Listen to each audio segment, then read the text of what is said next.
Salut à tous, bienvenue pour un nouveau podcast durant tout ce mois de septembre. J'espère que vous allez bien. Aujourd'hui, nous allons parler de l'histoire de l'hôpital psychiatrique de Denver.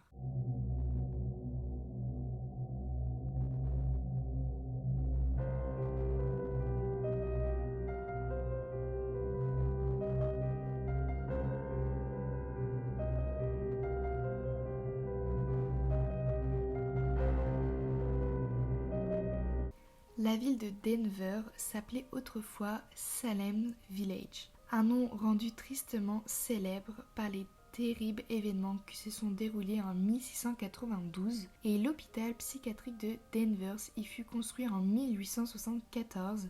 Il y ouvrit ses portes le 18 mai 1878. Sa conception était basée sur un plan élaboré par un médecin défenseur de la santé mentale, le docteur Thomas Kilbride.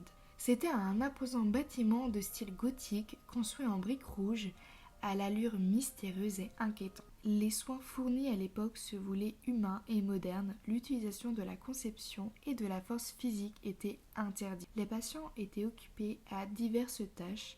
Ils faisaient de l'artisanat, de la musique, de l'exercice et ils mangeaient ensemble dans une grande salle à manger dont les tables étaient ornées des draps les plus fins et des fleurs. La nourriture dont ils bénéficiaient provenait d'ailleurs de champs qu'ils entretenaient eux-mêmes dans le cadre de leur réadaptation. Malheureusement, l'atmosphère bienveillante fut vraiment de courte durée, car dans les années 1930, la population des malades était passée à plusieurs milliers et l'on comptait parmi eux malheureusement des enfants abandonnés, des assassins, des violeurs, des drogués, des alcooliques, des attardés, etc. Ils étaient souvent logés ensemble dans les mêmes quartiers et ils en résultaient de tragiques conséquences, des agressions, des suicides et même des morts mystérieuses. Le surpeuplement était vraiment accompagné d'un manque chronique de personnel et malgré les efforts de nombreux employés pour ouvrir les soins de qualité aux patients, le manque de ressources conduisait souvent à des abus et à de terribles négligences. Prévu à l'origine pour accueillir 600 patients, l'asile en hébergea plus de 2600 durant les années 40. En raison de sa surpopulation, les traitements les plus barbares étaient appliqués et la rumeur prétend d'ailleurs que la lobotomie frontale a été inventée et perfectionnée dans cet hôpital. Les patients erraient dans les bâtiments, hagards et fantomatiques. Ils passaient la majorité de leur temps livrés à eux-mêmes ou alors isolés dans une minuscule cellule d'isolement. Mal vêtus et parfois nus. L'hôpital psychiatrique de Denver, c'est vraiment un mystère qui plane sur Denver depuis son ouverture. Bien évidemment, son aspect impressionnant joue probablement sur sa réputation, mais il circulait aussi parmi les résidents locaux d'étranges rumeurs. Certains malades prétendaient qu'à la nuit tombée, des cris, des rires hystériques et des bruits de pas feutrés s'élevaient des terrains entourant la bâtisse, et d'autres affirment que les orbes de lumière planaient parfois dans les arbres du jardin, que les ombres traversaient silencieusement les portes et que des courants d'air glacés s'élevaient du sol. Pendant les années 1960, une petite fille habitait sur le domaine de l'hôpital psychiatrique où une maison avait été attribuée à son père, qui était l'un des administrateurs de l'établissement tout simplement. Et son enfance a vraiment été bercée par les bruits de pas qui résonnaient dans le couloir du deuxième étage alors que personne ne se trouvait dans la maison. Les portes qui s'ouvraient toutes seules et les lumières qui s'éteignaient et s'allumaient d'elles-mêmes. Un jour, alors qu'elle jouait avec son frère et sa sœur au grenier, le spectre d'une vieille surgit devant. Comme elle semblait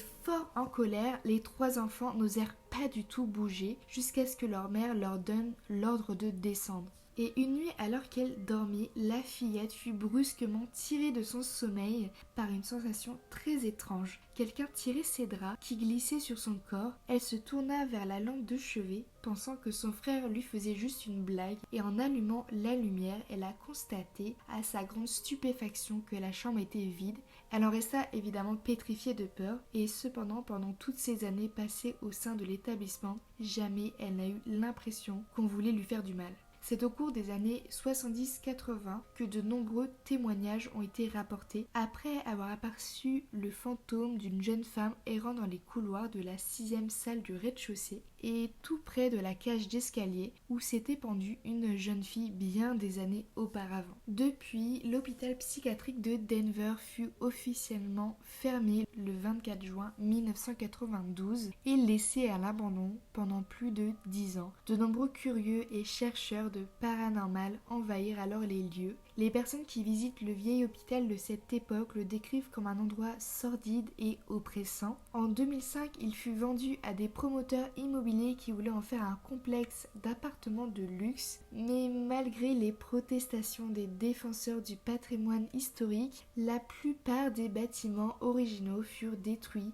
et de nouveau fut construit, mais malheureusement en 2007, un incendie d'origine inconnue a détruit la plupart des nouvelles constructions comme par hasard, et toutes les caméras qui avaient été installées pour surveiller le site s'étaient mystérieusement arrêtées juste avant le début de l'incendie. Néanmoins, les promoteurs ne se sont pas découragés pour autant et l'hôpital psychiatrique de Denver a été reconverti en un complexe locatif appelé Avalon Denver.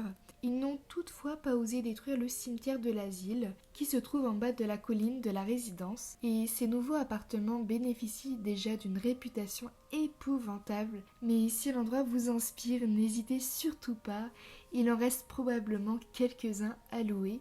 J'espère que ça vous aura plu et n'hésitez pas à me mettre comme logo une maison abandonnée ou comme vous voulez. Vous pouvez même me mettre un fantôme. Écoutez, comme on parlait de fantômes, il n'y a pas de souci. Et nous on se retrouve pour dimanche pour une nouvelle vidéo.